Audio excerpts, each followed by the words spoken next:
For years, our Prime Ministers have faced important questions just before the House sits. Prime Minister, why have you decided to U-turn on KiwiSaver? Prime Minister, what do you make of Labor's water policy?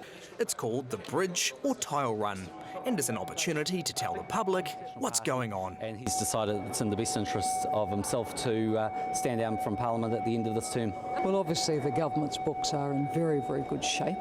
But now Christopher Luxon has decided he wants to ditch the Bridge Run on Tuesdays. We're going to drop one of the media rounds on a Tuesday.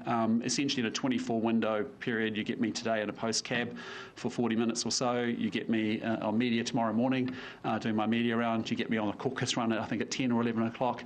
You don't see it as an opportunity to speak to the public? I do, but I think there's heaps of opportunities to do that. A number of previous Prime Ministers held the same schedule of interviews with media. You're dialing it back. All you're losing is my tile run, which is 5 minutes on the way into the House. This former Prime Minister surprised at the move. Ultimately, if you're the Prime Minister and you're on top of your brief and you know what your government is doing, then answering questions from the media shouldn't be a problem for you. The only real conclusion that we can kind of draw from this very odd and unprecedented move is that he's looking to escape accountability.